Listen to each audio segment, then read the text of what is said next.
All right. Good evening, everyone. It is 6:30 p.m. on Monday, December 18. My name is Jeanette Ortiz, and I would like to call this meeting of the Anne Arundel County Police Accountability Board to order. First item on the agenda is approval of the November 27 meeting minutes. The audio recording of the November 27th meeting of the PAB will serve as the minutes for the meeting. That recording can be found on the Police Accountability site on the Anne Arundel County website.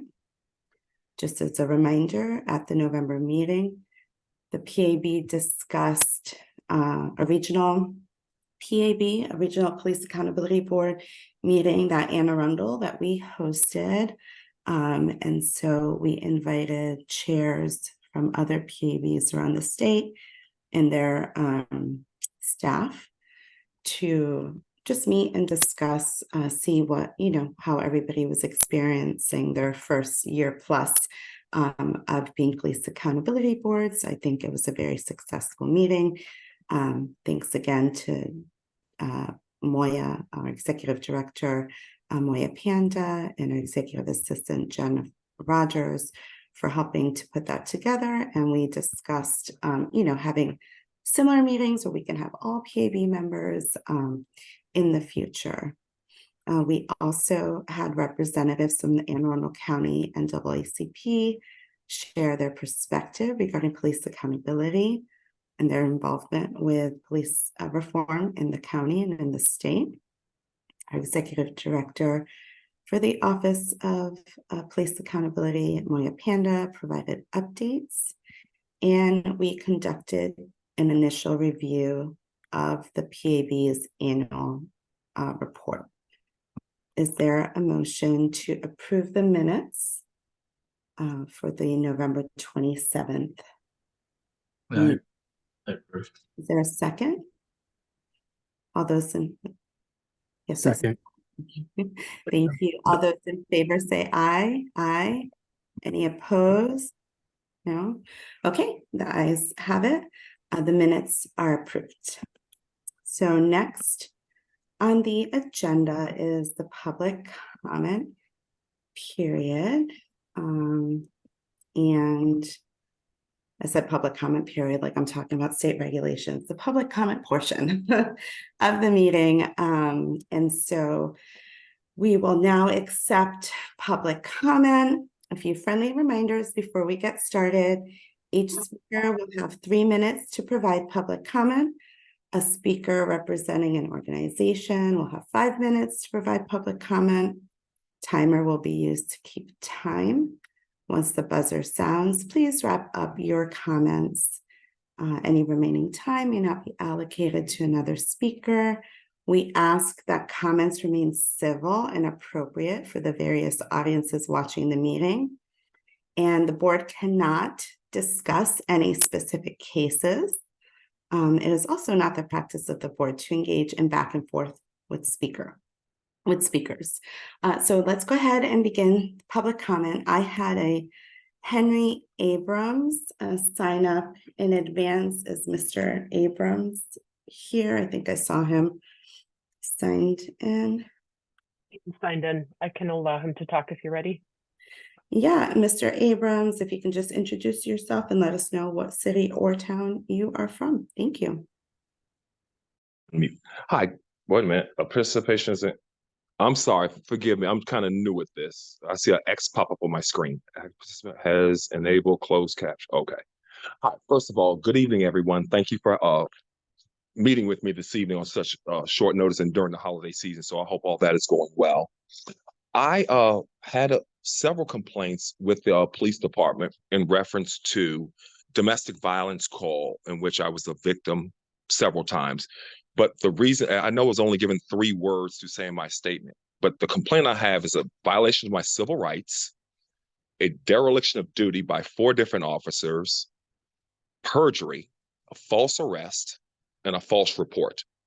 The primary, it stems from a sergeant, and I'm not going to get into the specifications of the case because limited time.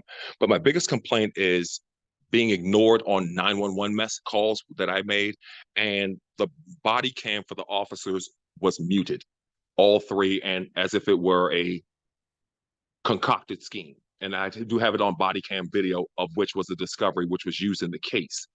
And also to wrap it up and let you all act or respond. I was arrested on June the 4th, and it took 2 months to go to trial. And fortunately, I was not guilty, and thank you, that worked out.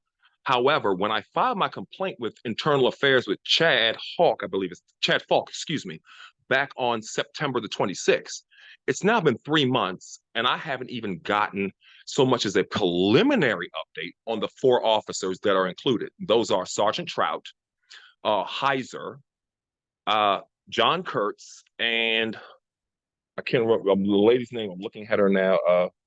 Officer Phoebus. I'm sorry. So it's Sergeant Trout, Heiser, Kurtz, and Phoebus. Kurtz and Heiser actually came in for the first time when they came to my house before they arrested me, and they acknowledged that on body camera as well. So I just a plethora of questions. So I don't want to occupy the board with a plethora of things tonight. I at least want to get my complaint on the record, actually going through the process and with Internal Affairs and now with the police board, so at least someone can get into this case and at least get me some type of justice that I was due. And I'll feel free if they need more time to talk to me off camera. I'm more than happy to do that, to get a deeper statement, to get a better understanding, because we're obviously on a limited time tonight. And I want to allow more time for people with other complaints as well. Thank you, Mr. Abrams. We appreciate you taking the time to share your experience with the board. Couple of things I would just say, you can fill out a complaint against the agency online via the county's police accountability board site. Ms. Rogers will send you a link and you can submit that directly to the board, and we will make sure it gets routed to the appropriate agency and ensure that you will receive a response. With regards to the domestic violence complaints that you referenced, if you email me or Ms. Rogers or Ms. Panda, so that we have your contact information, we would be more than happy to share resources available through the county and the county police department related to that. But specifically as it relates to, and I said county police department, that's a misstatement because I don't know which agency you were referring to. So whichever agency it is. So we will be happy to send that information to you, but look out for a link from Ms. Rogers, and you are able to have the opportunity to file a complaint if you feel that your situation is not being handled appropriately. Thank you again for your comment this evening. And as I stated, if you reach out to us, we can certainly share additional resources. Is there anyone else who signed up who didn't sign up in advance, but would like to provide testimony, comment this evening? Please raise your hand. Looking, I don't see anyone. Just gonna do that like teacher wait time just in case someone changes their mind. Okay, I don't see anyone else. So that ends this portion of the public comment portion of the meeting. So we will move on to agency updates. As a friendly reminder, in accordance with state law, the law enforcement agencies for the county or the PB is required to meet with the law enforcement agencies for each of the counties quarterly. And the agencies are to provide updates regarding police accountability, any complaints received. Before we jump into that, I just want to say a couple of things, please. First, I want to thank the agencies for working with the PAB to provide us with the complaint information and summaries that we requested. This is something that we had specifically asked for this past March at that quarterly meeting. There's quite a bit of discussion on this particular issue. And so in the ensuing months, we worked, met with the agencies to discuss like what information we would like to see in the reporting we're getting from the agencies. And we also provided a template in the format that we would like to see that information. And so, we are definitely in a better spot with regards to those complaints. I do understand that there may still be questions about this request. So I just want to remind everyone of a couple of things. So in order for the PAB to execute its responsibilities under the law, which is reviewing complaint data, analyzing trends, making recommendations, etc., we need to actually have useful information, right? And so that was one of the things we discussed, and we understood the concerns regarding ongoing investigations and things of that nature. And so I think we arrived at a good method for summarizing complaints for the PAB to view, because as everyone knows, there's different mechanisms for individuals to submit a complaint. They can submit it directly to a law enforcement agency, or the complaint can be submitted directly to the PAB via our website and our online form that we get to see the entirety of that complaint. There's no filtering there whatsoever. And so while we understand that, there's with ongoing investigations, there might be sensitive data or information that certainly we would never want to have released before it was necessary, before an investigation is completed. There's certainly information that the PAB just needs, basic information for us to effectively and faithfully execute our responsibility under the law. So that's the reason why we're asking for the information. And so if folks still have questions or concerns, please, let me know, and we will certainly talk to you. But I think hopefully everybody is on the same page and understands why we're asking for this information. And by the way, I will say that it has been very helpful now that we've been getting, summaries that provide a little bit more context to allegations and complaints, and it's allowing us to do a better job of really analyzing the information that we are getting. And then finally, I would just say that I know that each of your agencies are incredibly busy. So we certainly appreciate timely submission of this information and data, ideally, 1 week prior to these quarterly meetings, as it gets disseminated to the members of the PAB, and we're allowed to review the information in advance of this quarterly meeting. So thank you for that. And if there's ever an instance where you are unable to get it to us a week in advance, just let us know so that we know what's going on. And obviously we understand that things come up, and, I'd like to think that we have been very flexible. So with that, I'd like to move to Crofton Police Department and Acting Chief Jett. Welcome.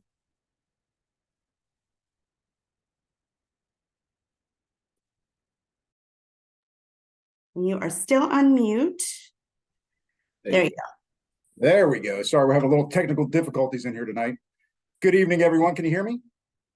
Okay, good. No, I spoke to Jen Rogers previously in the week because I got the notification that, I knew this was coming up, it was on my schedule, but once again, we don't have a lot to share. We have 0 complaints for the quarter. So that's where we are technically right now. There's nothing new that's been added since, I remember we did field the 1 complaint back in the summertime for our cell phone usage during a parade. Other than that, we've really just been focusing on our community engagements here. We've really been doing a lot of things in the quarter. We've hosted our first trunk or treat back in October, which was a huge success with all the local businesses here and the community coming out. So I think we had like over 500 kids at that event. So it was huge here for the Crofton area. So we were very happy with that. We just hosted Santa Claus here at the Country Club and our annual tree lighting and had everybody out. Got a couple other holiday festivities coming up in the next couple of days, but that's all been going on. We're just, like I said, it's just nice to have the manpower back here again. Like I mentioned, you guys were 4 strong over here now, where we were 2 for the longest time. So, and I tell you, our stats have actually doubled to almost tripled with us being out there on the streets and being in the community again. And just to know that we can go out there and do our job and still not facing any of the complaints that we normally do. I mean, that tells me that my guys are doing their job and they're doing it effectively and efficiently. And we can't be any happier here right now. So. Great, thank you so much. And would you like to introduce I'm sorry, I colleague apologize. that's with you? I mean, we know you're very excited to have some new hires, and we were very excited to hear that you had some new hires. So we certainly would love to meet your new colleague. This is Corporal John Sims. He's been with me almost 2 years now. And like I said, we've held it down through the bad times here. And I actually wanted him aboard for this, for one, for the recognition of that part, and two, if there's ever a chance I can't make it, I want him familiar with this process so he knows what's going on, because he's going to be actually promoted to sergeant here and had to take on more of an administrative role. And like I said, I really wanted to be part of this and see the procedures and everything else that we go through here with the pad, and just familiarization. And like I said, if I ever can't make it, then he can absolutely fill in for me and give you the adequate information that's going to be needed. Great, thank you, and welcome Corporal Sims. Yes, thank you. And congrats on the soon-to-be Sergeant Sims. Thank you. Thank you for joining us this evening. Nice to meet you. Are there any questions from members for Crofton Police Department? Okay, I don't see any hands raised. Thank you. Again, you are welcome to stay, but you are not required to do so. Have a happy holiday and a happy new year. As well. Thank you very much. Be safe. Great, thank you. And then next we have Lieutenant Donato with Anne Arundel County Community College. Hi, I have to be very brief. I actually was just given a call about a suicidal student, and I'm working a post because we're very short. We've had no complaints. If we do have a complaint, obviously we're going to follow the policies. We're not going to delay. There's no point in that. I can't really think of anything else to add. Just that the flu's got us. I'm down to 2 officers tonight, and I just got this handed to me. So if anybody has any questions, I'll field those. Otherwise, I have to jump off and make a phone call right now. No worries. We will send you any questions. Thank you for being here this evening and wish you all the best with this situation. Thank you. Same to you. Thank you. Take care. All right. And then we will move on now to, if anyone has any questions for Anne Arundel, please send them to me, and we will be sure to me and Miss Panda and Miss Rogers, and we will be sure to send it over to Anne Arundel Community College. All right, moving on to the Sheriff's Office, we have Corporal Gross and Captain Bannersdale. Did I say that correctly? Pretty close. So please say it for me, because I'm really big about saying people's names correctly. It's easy. It's Van Orsdale. Van Orsdale. Okay, Yes. Great. Thank you. Welcome to you both. Thank you. Thank you. And I'll start off briefly. As you know, my name is Corporal Bill Gross with the Sheriff's Office doing the internal investigations. And since our last board meeting, we've had 4 complaints that we have shared with the Police Accountability Board. One of them is dealing with the posting of a writ of execution. The second would be the allegation of the deputy failing to seize a firearm pursuant to a protective order. And the third one is an allegation of a sheriff's deputy driving aggressively and speeding. And the fourth and last one is an allegation of a deputy's harassment in reference to serving an unlawful court order pertaining to an eviction. And thankfully, these ones are granted their complaints, but they're appears to be minor in nature, but we will be investigating them, or have been investigating them aggressively, just like we do any other complaint. Great. Thank you so much. I do have a question before I open it up to everyone, to other board members. Couple of questions.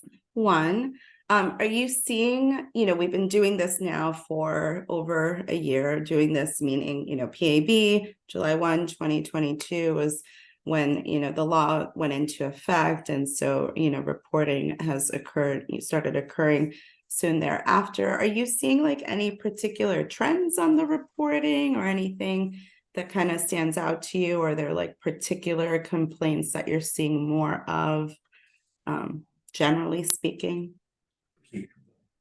Most of ours are dealing with procedures like the three that I just referenced, about stealing the firearm. These allegations are basically procedures that are tied into Maryland law.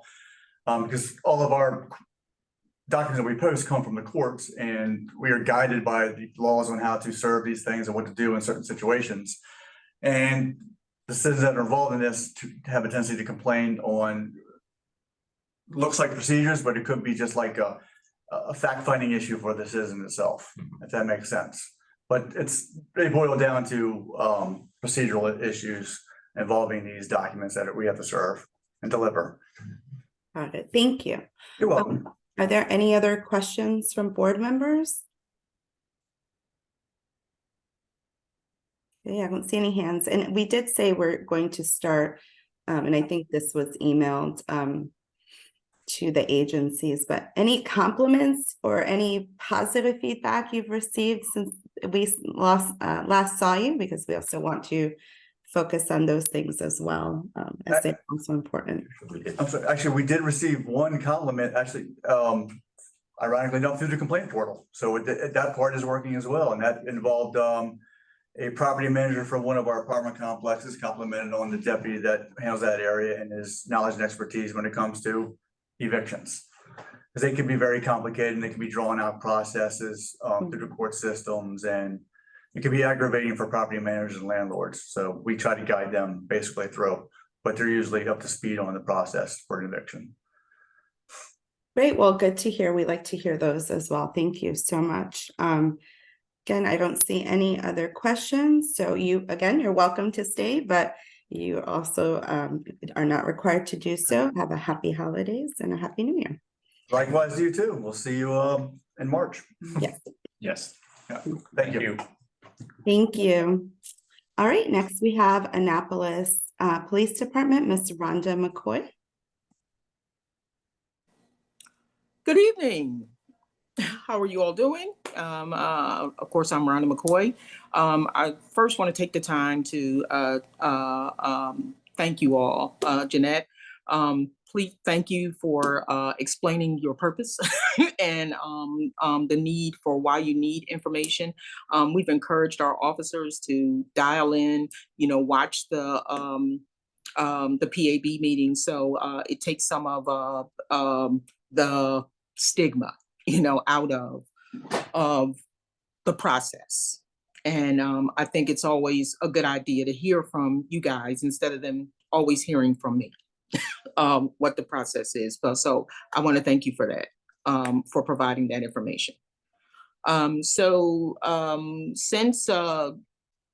the exception of, since we started submitting, we've had a total of 23 cases. And I'm going back from the beginning because we've had some cases go through and be fully adjudicated through the process. So I'm going to say that we had 23.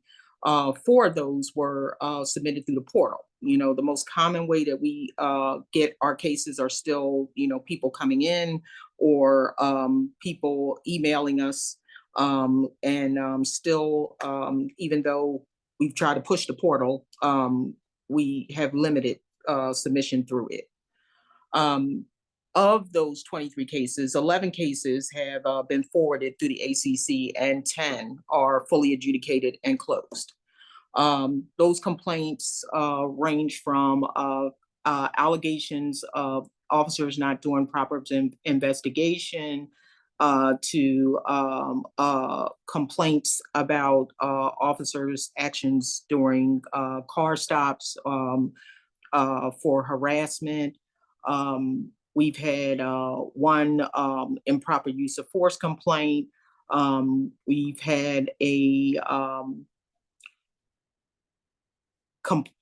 most prevalent complaint is as the sheriff's office, like procedural, officers failing to, people making complaints about officers failing to do a proper investigation. We had one complaint that an officer's music was too loud at his home, and they made a complaint, and allegations of officers being discourteous are the complaints that we have.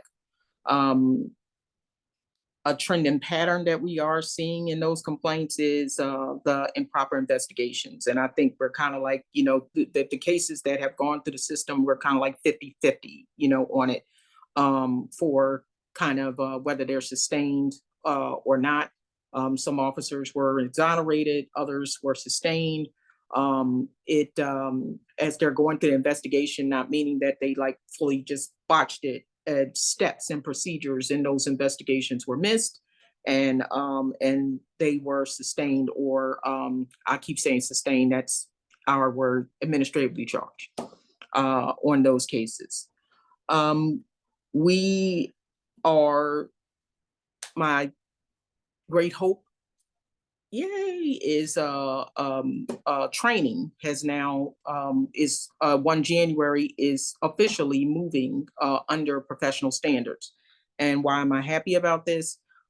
Because it allows me, I think that discipline, training, and the policies, our policy and discipline are already under professional standards. It links very closely to training. And what it allows me to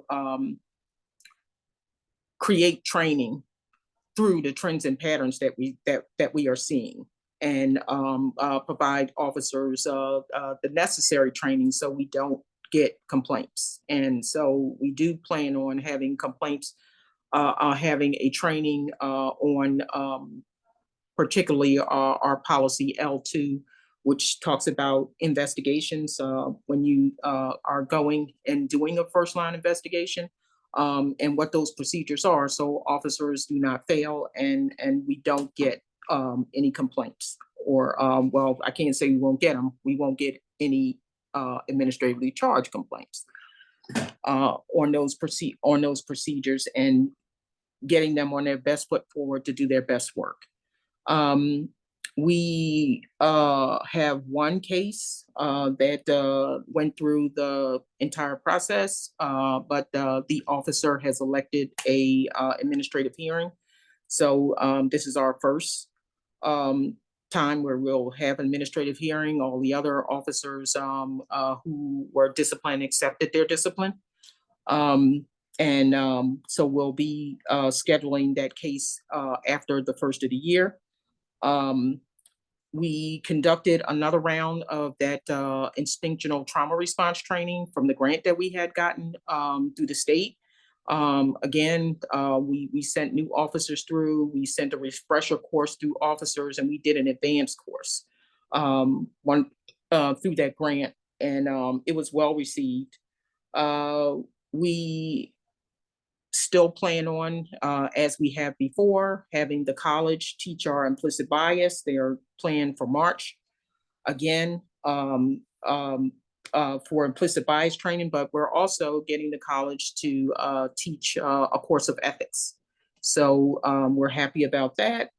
And since the last time I've talked to you, Annapolis has held 3 public forums where we invited the city legislature in, and interest groups. We posted it online where we talked about our crime. We talked about our administration. How many officers we have. All these questions, and we also went over again discipline and the disciplinary procedure. Went over the law again. Which was well received, and the chief is planning on hosting a 4th training. We've had numerous community engagements, trunk or treats, and a myriad of different things that we've done within the community, where the chief is very, very community focused, and we still do we have our CIT team, and a number of we still have our reentry program. So we have a number of programs in Annapolis that are community focused. And lastly, we are still fluxing, in between 105 to 108 officers. We were hoping to get to 120, but we will hire and then we have retirements, or we have some officers. We've had a couple of officers leave and go follow the bonuses to other agencies. But we are endeavoring to try to put our best foot forward and look for or strengthen our recruitment strategy to get people interested in law enforcement, not just as a job, but as a career. And that's it. That's it for me. Thank you, Ms. McCoy. I see some hands up from board members for questions, so I will go with Ms. Jackson. Good evening. I apologize in advance for not having my camera on. I feel like some technical wizard has put a hex on me and it's not working, so I apologize. But I did want to ask you, one is thank you for such a comprehensive report. You always just, you bring so many interesting things to these meetings and they're appreciated. So I just want to recognize that.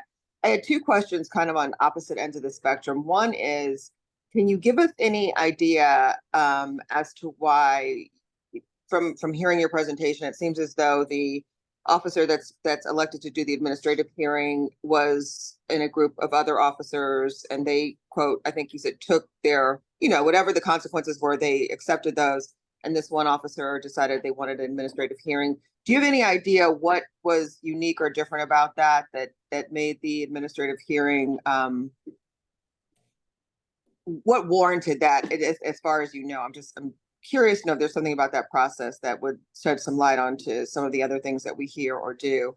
And then the other thing is, I'd love to hear, I think we'd all love to hear like one or two measurable, tangible things that you feel like came out of your public forums, because it sounds like they were very well thought out and very well executed. It'd be interesting to hear like what concrete things you think came out of those. The first, and I was writing a whole bunch of things down. So let me be clear. When I said that other officers took their discipline, I mean other officers who were charged with different things. When they got, yes, when they got disciplined, they accepted the discipline.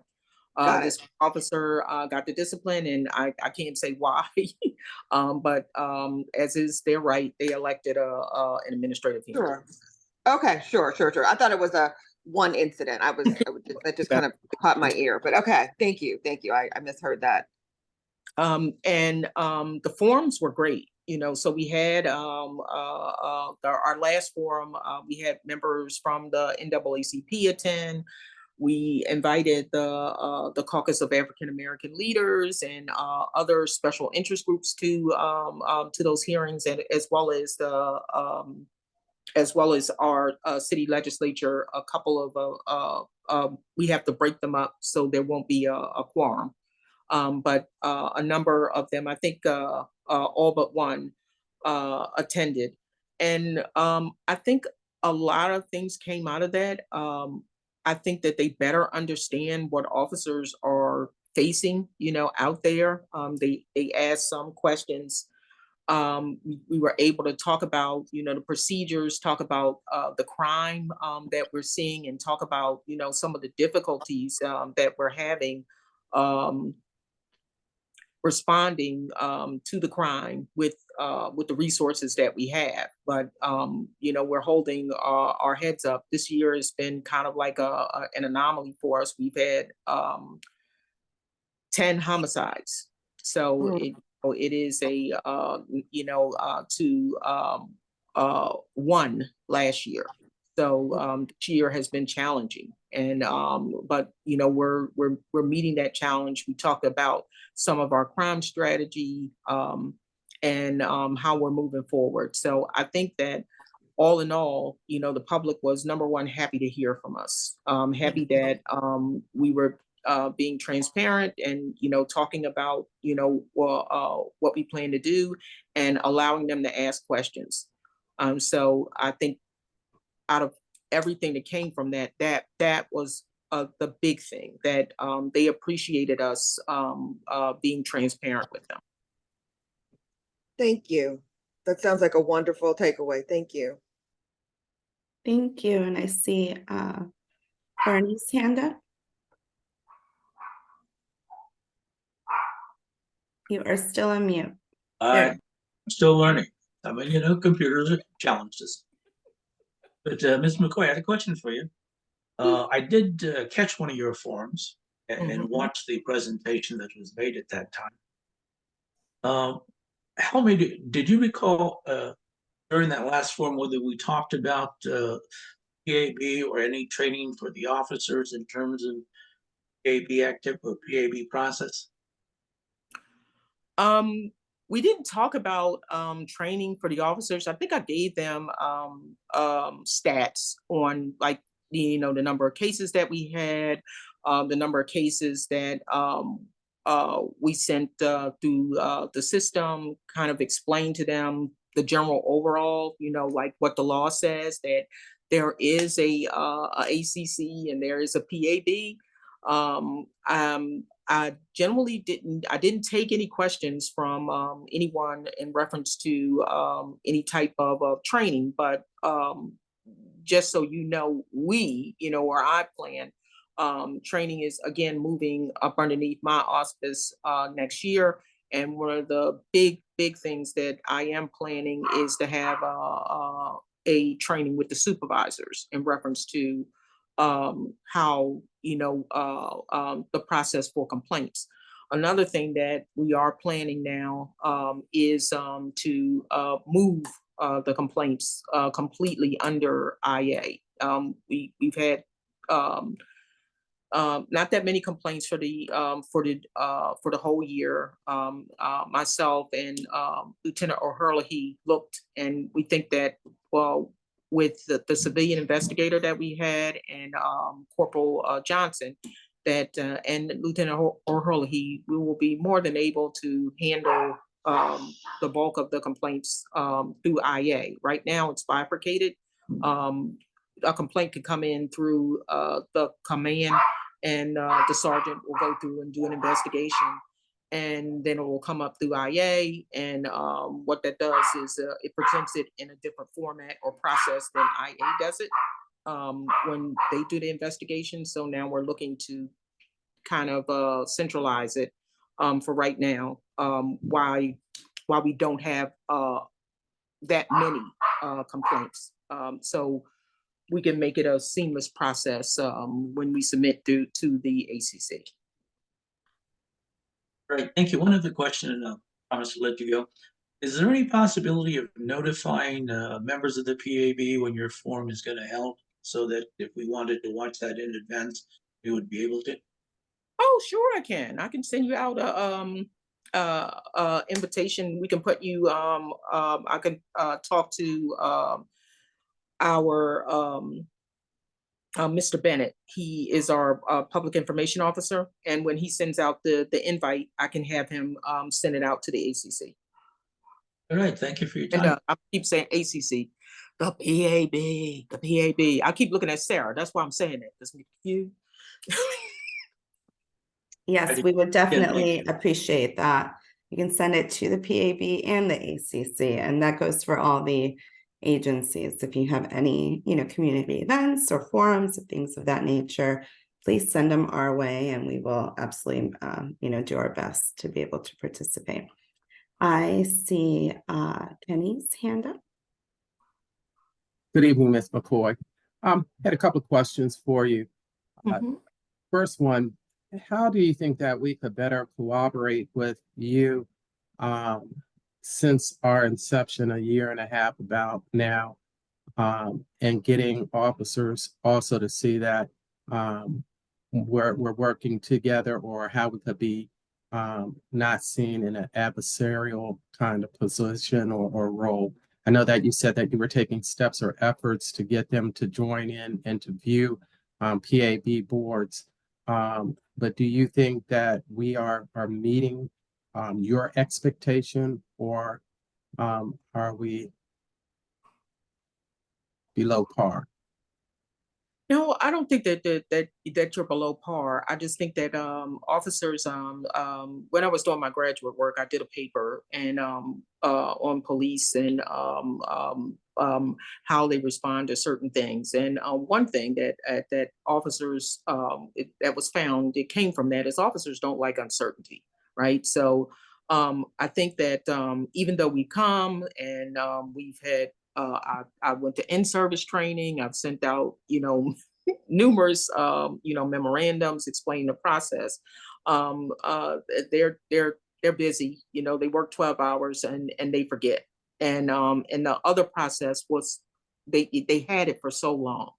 And so I think sometimes that, it's kind of like the unknown, meaning that uncertainty, even though it has been explained to them. But one of the things that we can do is what Barney said, the next time we have that public forum, where they're, I'd like to invite you guys and invite, when I go up to talk about the process and procedures for the department. It would be nice to have one of you guys come, and stand with me and explain your role. Awesome. And my other question was, is Annapolis City seeing an uptick in anti-Semitism and violence enacted against the Muslim community with the ongoing conflict? I can check with Captain Howard to see what complaints that we have in reference to that. I do know that the chief has spoken with the county, who has a grant, a new grant, and he's agreed to join in with that grant to look at, which specifically looks at investigation of hate bias crimes. So I do know that one of the chief's plans is to get a specific,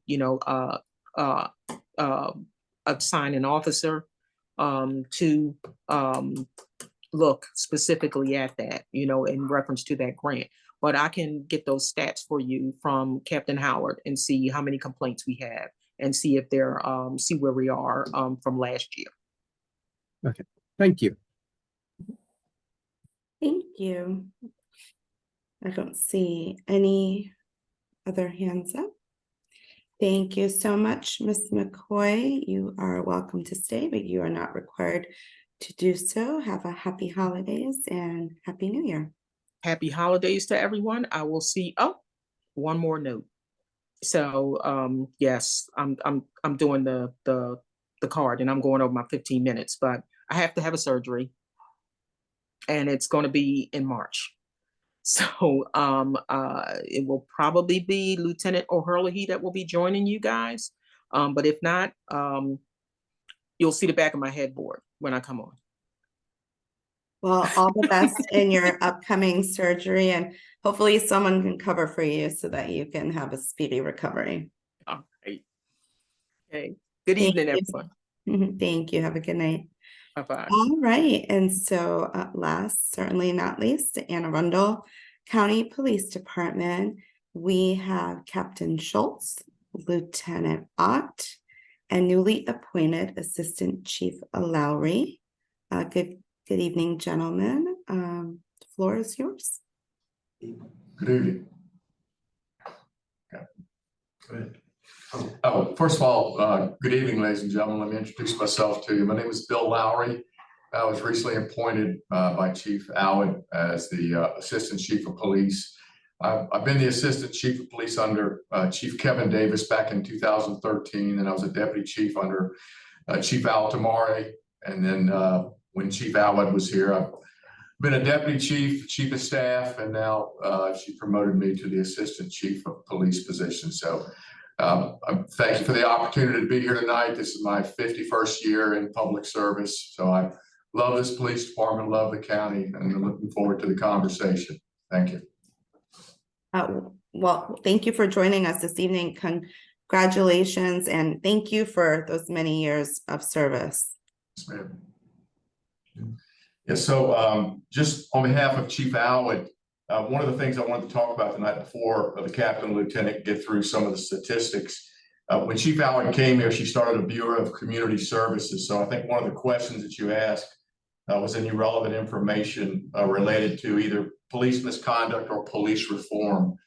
So in light of the conversations that have been going on regarding juvenile justice reform and the Child Interrogation Act, our police department, we think we have the best initiative that exists certainly in the state of Maryland with our Youth and Victim Engagement Services Unit. It's called YES. So these are a group of officers that go out into the community, and they're involved in these different juvenile diversion initiatives that we have.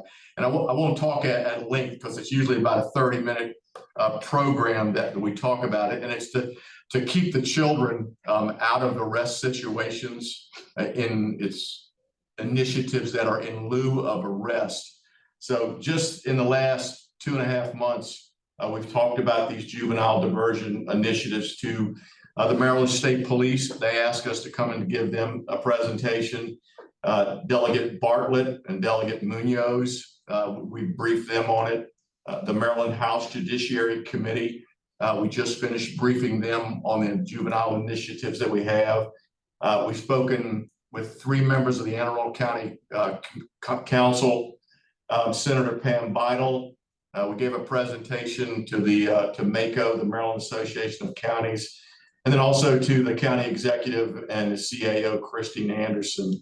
So the reason I'm bringing that up is because there's a lot of discussion about the laws right now dealing with police reform and juvenile justice, and we're letting that take its course. We know that those discussions are ongoing, especially in the Senate and the House right now, but we're trying to focus on building relationships with children, building relationships with youth in the county. And I think we're leading the state in that right now. So I think it's very important that the PAB not only understand that we're dealing with police officers and potential misconduct and complaints that are coming in, but on the opposite side of that, we're building these relationships with the children and the youth in the community to try to keep them out of the pipeline. And we're very proud of that. If there comes an opportunity when the PAB would like a briefing on that, we're certainly more than well prepared to do that. But it's about a 35 or 40-minute briefing, and we don't have the time to do that tonight. The other thing is the community initiatives that we have with our members, our officers that are in our PACT, police and community together. We average about 400 community engagements every 6 months. So if you total that up, we're about 800 for a year's time frame. And that can be anything from, like we had this weekend with Bikes for Tykes, which we had in Annapolis in conjunction with the Maryland State Police there. Or it could be our trunk or treats, or just, again, most of it's engagement with the youth in our community. So we're very proud of that. And I know you go, why are we talking about that with police accountability? Because that's building those excellent relationships that police officers have with the young ones. And as they grow up, they understand, they know the police, they know them by names, they know them as mentors. So we'd love to give you that briefing if you have the time. But again, it's about a 35 to 45-minute briefing. So thank you for allowing me to talk about that. Thanks so much for sharing that. That was really helpful information. I'm happy to hear that we in Anne Arundel are leading in the state on these issues, because they definitely will be discussed and coming up in the upcoming legislative session of the Maryland General Assembly. So I'm sure I'll be seeing you all there in Annapolis, as I'm there every day during session. But these are really important issues. And yes, we definitely, we'll circle back with you about possibly an appropriate time for you to present this information in greater detail, as it is very important to the work that you're doing and does relate to police accountability in the ways that you mentioned. So thank you for sharing that. Appreciate it. Okay, Lieutenant. Good evening, everyone. I'm going to turn the floor over to Lieutenant Ott to give you our statistical reporting that we produced for this quarter. But I did want to take an opportunity to talk about 2 things. One, for kind of like Rhonda's situation, for the next quarter, January, February, and March, I'll be away at training. I'll be at the FBI Academy. It's a national academy, it's a graduate program, and I think here the chief is really committed to empowering and educating our executive command staff and our entire agency. And this program for me is designed to take our training, our office, my education, and my abilities in leadership, and also to produce the best possible outcomes to the public in our investigations to the next level. And I'm really proud to say that Lieutenant Ott, he's already attended training that's the equivalent of this with is it Northwestern University. It's a similar 10-week program. It's the same caliber of program. So I'm leaving you in good hands for the next, it's about 10 weeks. I also want to take an opportunity to thank all of you. We worked really, really hard this year in our office, and it was a collaboration between the earlier start that we had this year where we were challenged, and I don't take challenges lightly. And no one in this building takes challenges lightly. I take that kind of stuff as that's head on, and we wanted to produce results that were commensurate with what everyone, the expectations of the public, the community, the PAB, county executive, and really what the laws were asking us to do. And we have worked very hard to produce that. And so just recently in November, I was asked to come down, and this was a very big feather in our cap. Was asked to come down by our IA Pro, CI Technologies representatives that really provide training for everyone and all of our software. And they asked for Anne Arundel County specifically to come down and talk on a national level about how we've collaborated with the PAB, with the ACC on police accountability, and teach other agencies all across the nation how we've worked with you guys. And that is a huge step in the right direction, I think, towards kind of what we're trying to accomplish. And the questions that came out of that, and the relationships and the network that I was able to build out of that, and the suggestions I was able to give. And the biggest thing was kind of what Ken was talking about earlier, I said, don't look at it as adversarial, look at it as an incredible opportunity and a partnership. And what you're seeing, and what I'm going to ask the LT to talk about, is the level of acceptance and the level of, I think when the officers come in and they meet with us, we meet with them. Every case that we adjudicated comes back from the ACC. The lieutenant and I both, or individually, will meet with the officers, and we explain the process. It's new to them, and it's important that they understand it. And they leave with a very clear understanding that it's not adversarial, and there is a certain level of appreciation that an outside review was, that someone looked at this, and they appreciate all the work that you guys are putting into this. So I do want to say thank you. And because our partnership, Moya we probably, between Moya and Jen, we communicate beautifully, at least several times a week on things that are going on, and that level of communication is much appreciated on our end. So LT, I'll turn it over to you. Good evening, members of the board. So the statistical rundown for the year: we have 49 complaints that have been subject to the PAB. Recently, since the last quarterly meeting, there are 4 complaints of misconduct involving members of the public that have moved through the intake process and are open investigations. As far as discipline cases that have come back from the ACC, we have 3 open cases right now. 2 just recently closed, and notification will go back to the PAB tomorrow. 1 is an open case. The officers elected for a trial board, so we're working to schedule that. I know Captain and Moya have been working on that. As far as compliments, we've received 9 compliments through the portal since the last quarterly meeting. So that's the statistical end. As far as training, and to Mr. Moore's point, we've actually kicked off the ground our mediation process through the MPTC. So we've partnered with the Anne Arundel Conflict Resolution Center. As a part of that, I've been traveling around to the district stations and hosting roll call about that process with Lisa and Jessica from AACRC. It's been really receptive. At the end of those roll call trainings, I do talk really briefly about the PAB and ACC, the process, and try to dispel any rumors that are out there to calm the officers. And it's been very receptive and positive to that aspect. As far as the trends we're seeing, we have seen a slight uptick in courtesy-related violations and misconduct. To address that, not only from the discipline standpoint, we've added non-disciplinary actions for training at the academy in customer service to try and address that. Additionally, we're going to utilize the mediation process as best as possible to get that officer and the citizen in touch to work through that issue. As far as moving forward, we've done a rundown and talking with Ms. Rogers about our allegations and charges. We're going to do an overhaul at the turn of the year to better report our data and allegations so it's more visible to the public and understanding what those actual charges are and the allegations. And for me personally, I did recently attend an IA Commanders statewide meeting and talk about recent trends statewide. And agency-wide training that we've been hitting this year is the ABLE and duty to intervene training. All officers have been attending that as a part of their annual training. Thank you. Thank you. Thank you so much for that information.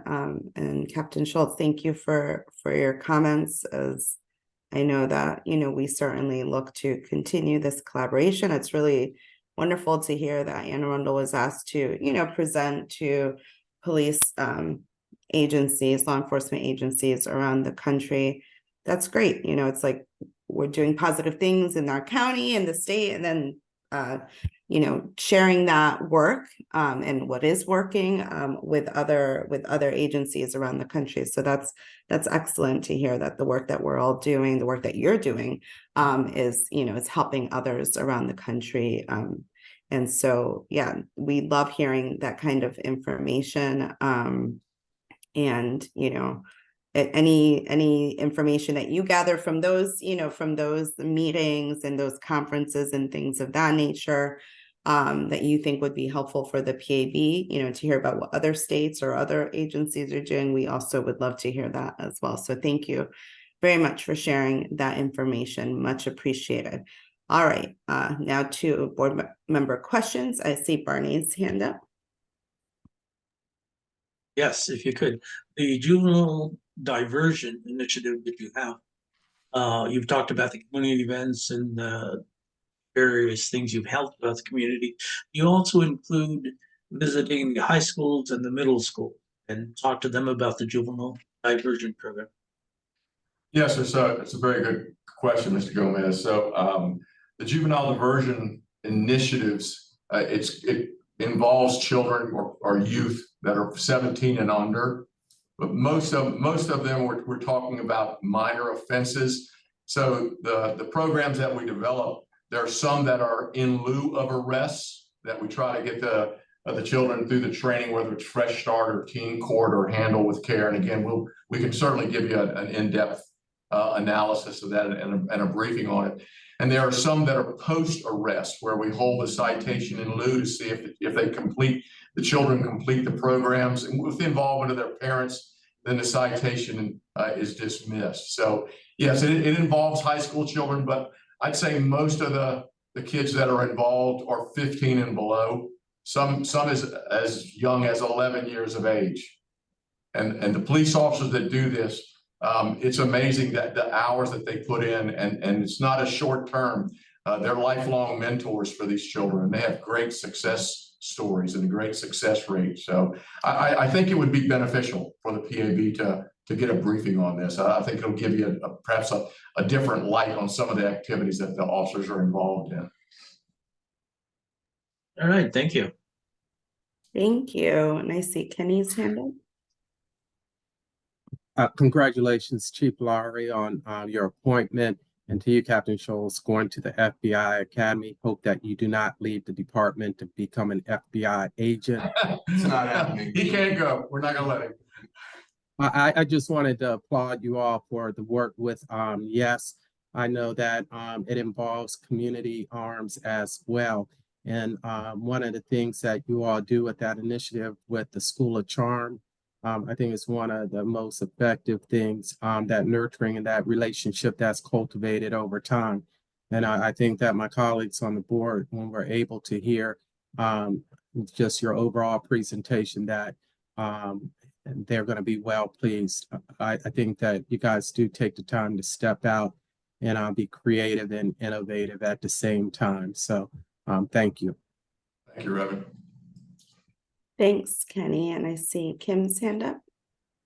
I just really wanted to echo what Kenny said. Your report was frankly very full of a lot of detail and definitely the result of obvious hard work. And it says a lot about how you've taken this on, and congratulations. I want to echo the congratulations as well. That's all of that is really wonderful. And we are definitely looking forward to more interaction with you. And we would love to have the briefing that you're speaking about. And we just really great work. And thank you for sharing that.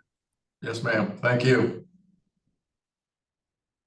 And I see Danny's hand up. Thanks. I was just curious, kind of a question. Do we keep any data in the county on mental health calls that require response over and over again related to like chronic conditions? I ask because there's a mental health group that I'm a part of that has been doing some advocacy for like mandated outpatient treatment, which we do it for addiction in the county. We have a drug court.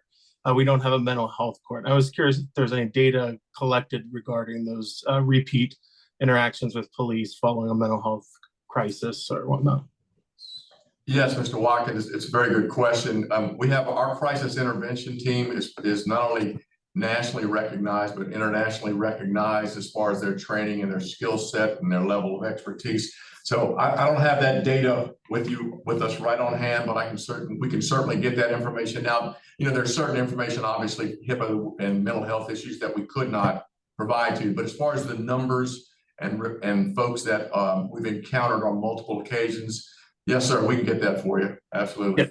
And it would be most certainly the repeat with one single individual, right? Yes, sir. So if Absolutely. like somebody that had some kind of offense and then had a mental health condition that CIT worked with them for, be curious.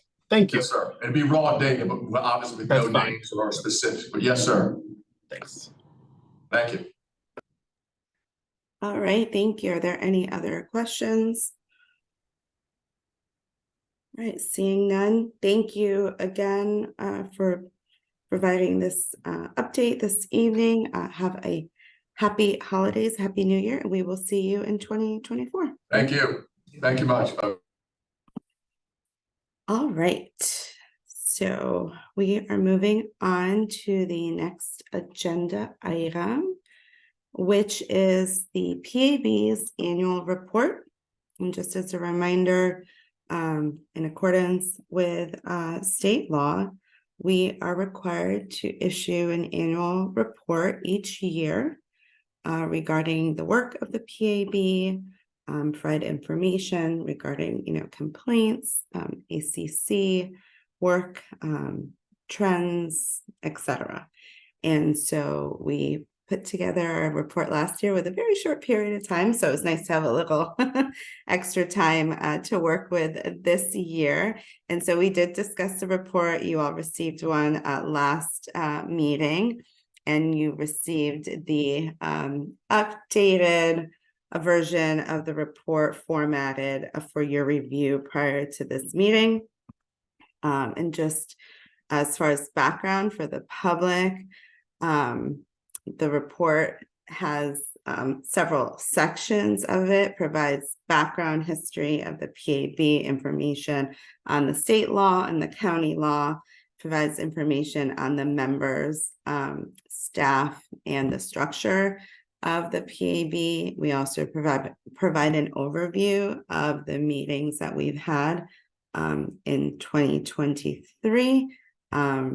And there's information on the ACC members and the work that they do, information on the trial board, trainings and professional development that we've had, community outreach, information regarding the complaint process. There's lots of data included. We have obviously a lot more data this year because we have almost a year's worth of information from the various complaints and cases that have gone to the ACC. There's definition section, and we have recommendations. As we discussed in the last meeting, we chose to leave the 2022 recommendations in this report, but also had some additional recommendations. You may recall that I mentioned that the recommendations seem to be very aligned with what we were hearing from other county PABs and the things that they were experiencing. And then just making sure I covered my bases here. Yeah, so that's essentially the report. Are there any questions, discussion? I'll open it up to you all, as we'll need to adopt the report this evening as it is due by, I don't know if it's December 31 or January 1, but by the end of the year. I see Kenny's hand up. Thank you for a well-crafted, comprehensive report that was inclusive of all our suggestions. I know that with both you, Jeanette, and Moya, and Jen, you all have to compile all of that information and get it all out. And I appreciate you all making sure that we were all a part of that process. And the end result is a report I think that we all can be proud of the work that we did together. Do you know if that one organization, I don't remember the name of the organization, is going to give a report as well that they gave last year? I'm not sure of the organization, but they gave it, I think, kind of concurrently with ours, but it was not an official report. So thank you, Kenny, for your comments. So I believe I know what you are speaking about. I am blanking on the name of the county organization, but if I recall correctly, and someone correct me if I'm wrong, I do not want to misspeak. There was a coalition of, I think it was a coalition of different county organizations that were very involved with police reform in the county and on the state level, issued a report on sort of what they saw, or their experience and their sort of insight on police reform and police accountability in the county. I know there was an initial draft that was released, and I believe there was a final draft that was finally shared, but I think it was just this coalition of organizations that, wanted to put forth something for the public from like the organization, the community, the perspective versus, from the PAB perspective. So to answer your question, I do not know if they will produce a similar report this year. I did note that it seemed that they read our report as well, because it looked like, they had some information that we included in our report as far as like the work that we were doing and things of that nature. It looked like they included some of that information in the report. So I do not know whether they will also issue a second one, but I imagine if they do, we will get it like we did last year. And if I get it, or Moya or Jen, will be sure to share it with everyone on the board. Any other questions or comments? I see Barney's hand. I apologize for speaking more than I normally do, but No I need looked to at the apologize. layout and the format for the report, and it just comes across very well.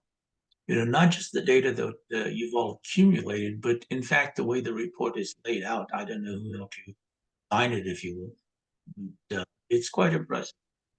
Nothing more than.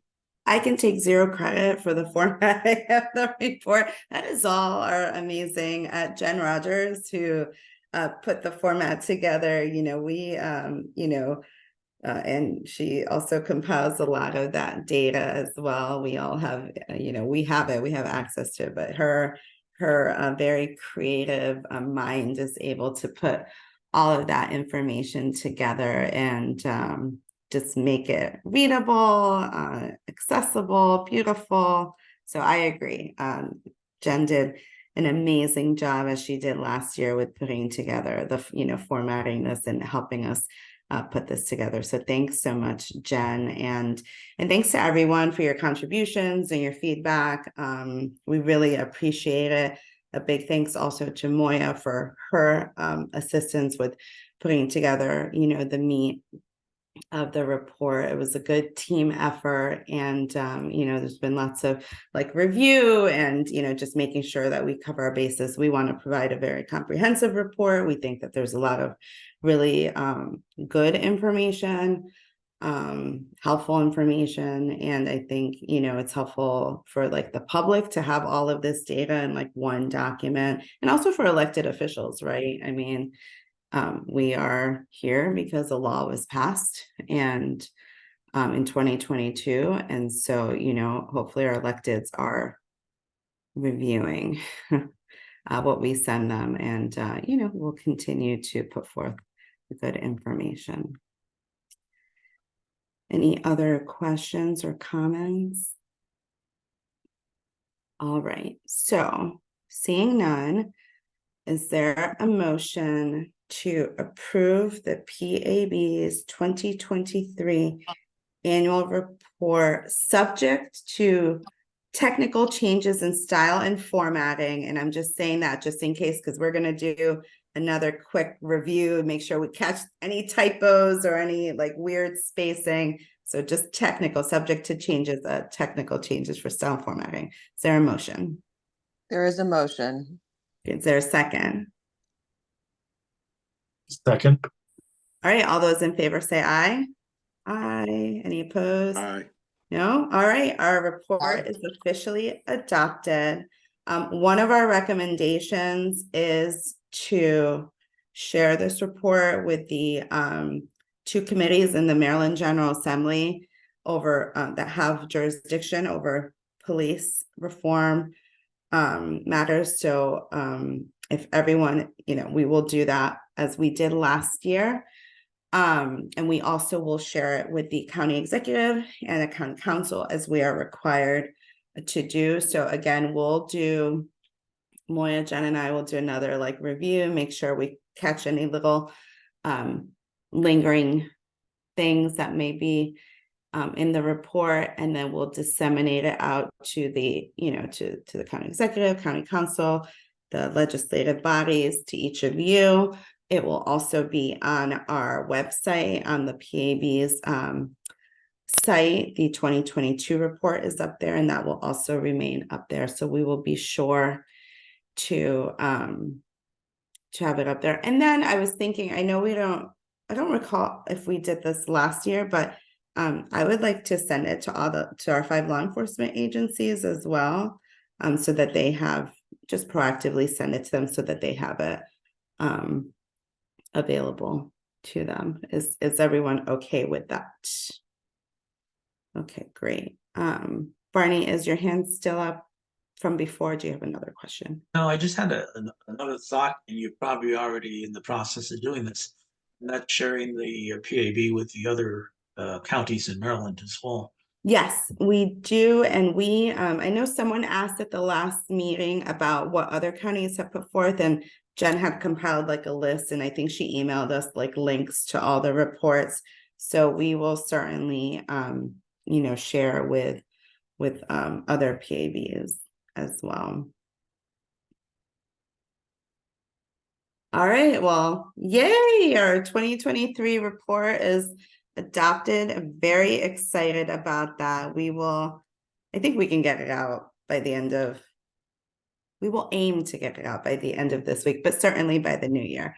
Don't want to put any deadline in case anything comes up this week over which we have no control. All right, and then next we have Updates, Executive Director Moya Pandas, updates from the Office of Police Accountability. Good evening, everyone. So happy you all voted to adopt the annual report. It is a fabulous report, and I'm excited to share with the community, the different data that we've compiled. And thanks again to Jen for her just taking over the entire report and getting it all together, and for Jeanette as well for reviewing it, and you all for your inputs. I don't have much today. I just wanted to do some administrative reminders that ride-alongs have to be completed by the end of this year, as well as the implicit bias training, which are required for your role as a PAB member. So if you have not scheduled a ride-along or completed your implicit bias training, please do so before the end of the new year, end of this year, excuse me.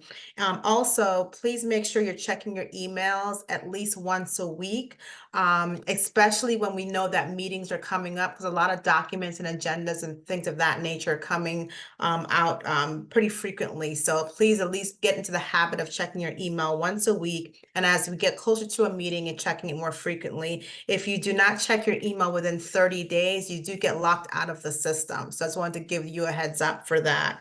The ACC have their last meeting tomorrow for the year. They do have 3 cases that are pending. And just a reminder, as it says in the report, these 3 cases will not be included in the annual report. All the data in the annual report is as of November 30th of 2023. So the cases that they're hearing tomorrow will go into the following annual report. Just wanted to make sure you were aware of that. And that will be their last meeting for this year. And that's all I have. So for my report, thank you. Thanks, Moya. Greatly appreciated.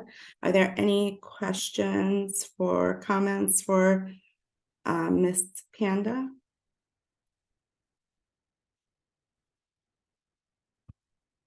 I don't see any. I don't think we have any new business. Is there any new business to discuss? I don't have anything. No? Okay. All right, so now we're moving on to announcements. So I did want to share, I feel a little weird sharing it, and you'll understand why. But I did want to share that earlier this week, on Monday, the county executive held Civic Engagement Awards, where he recognized individuals serving on boards and commissions in the county for the work that they are doing. And I will just say that PAB was very well represented in that evening. And so outstanding volunteer, there were three categories and then some other categories later, but the categories that folks were nominated for were Outstanding Volunteer Service Award, and our very own Sarah Kivett was nominated for that. Those individuals who were nominated received, an executive citation, so it's very lovely. And Sarah also won in her category, so congratulations to Sarah. And then Outstanding Public Service Award, our very own Tom Mitchell was nominated for that award. Thank you so much for all the work that you do, Tom, with the PAB and the ACC. Much, much appreciated. And then the awkward part is I was nominated for the County Executive's Good Steward Award. And so, and I received, well, I didn't win that award. I received the County Executive's Community Partnership Award. But I think it just goes to show just the work that we're doing, and the positive work and the impact, hopefully, that we're having on the community in Anne Arundel County and ultimately around the state, in the work that we're doing here as a board. And it is, being noticed and recognized. And so it's just really great to be able to work, with all of you and do the work, the very important work that we are doing. And it was just really nice to meet other folks that were nominated from other boards and hear about the things that they're doing. And it's interesting. I was telling my husband that, you hear what other people are doing. I'm like, oh, I feel like what I'm doing isn't that, it doesn't match up, right, to what they're doing. But then they're saying the same to us, like, oh my goodness, the work that you're doing is so incredible. So there's a lot of really incredible work happening in Anne Arundel County on these boards and commissions, and all of volunteers like us that are putting in hours and time and work and effort into the betterment of the county. So that was it was a very nice evening. So just wanted to mention that. And then my last announcement is that the next meeting of the PAB will be held on Monday, February 26th at 6:30 p.m. And we do not have a January meeting. So happy holidays to everyone. I hope everyone has a wonderful start to 2024, and look forward to, our meeting in February. But of course, reach out with anything in the interim, and certainly keep an eye out for emails, because you will be getting emails from me, from Moya, from Jen. I see Barney's hand up. Yes, I unfortunately forgot about the meeting or the award ceremony. I apologize to all who, and I'm happy everybody attended, but I wanted to clap loudly for you. Thanks, Barney. No worries at all. It was on a Monday night. We know folks have other things going. We saw Sharon was there, Kenny was there, so it was really nice. It was nice it was a nice event. It was very nice for the county executive to put that together and recognize the work of the boards and commissions. Well, All right. congratulations all, and happy holidays. Thank you. All right. Madam Chair, one quick Yes. question. Yeah. Do you know the status on us going to the museum? Is that going to be pushed back, or we're not going to go? No, we're going to go. Thank you so much for that question. The dates that were coming up were like too soon for us to plan out for like transportation. So it's on hold until we got through holidays. So hopefully my goal is something in the spring, where the weather is nice, the cherry blossoms are blossoming, and we can go to the African American History Museum in Washington, D.C. to receive the special tour by the professors there that do training for the Anne Arundel County Police Department. And so, yes, I was in touch with Chief Alwood, who put me in touch with the individuals at the museum. But no, the goal is still to have this be able to plan it enough in advance for us to make sure that everyone is available. So what I will do is get dates for the spring from the professors, put together some sort of doodle poll, or whatever they're called, send it to everyone to see everyone's availability, and then work from there to be able to select a date, and then also get transportation for us to go. Okay. So that is and also there's the Holocaust Museum in Baltimore. I don't know if that's something that we want to do or not, but I'm just throwing that out. Yeah, no, thank you so much. I didn't realize there was one in Baltimore. So that's news to me. I learned something new today. I know about the one in DC, but I didn't realize there was one in Baltimore. But yeah, absolutely. Folks have ideas on various trainings and things that you would be interested in. We'll certainly look into it, see what the opportunities are, and see what folks are interested in, and go from there. But yes, keep a lookout. We did not. Thank you for asking about that. I should have mentioned that. Have not forgotten about that. It's just that the timing wasn't working out. Any other questions or comments? All right. With that, do we have a motion to adjourn this meeting? Nobody wants to adjourn the meeting? Aye. Do we have a second? Second. All right. All those in favor say aye. Aye. No opposed. All right. This meeting is adjourned. Happy holidays. Happy New Year's, everyone. See you soon. Bye-bye.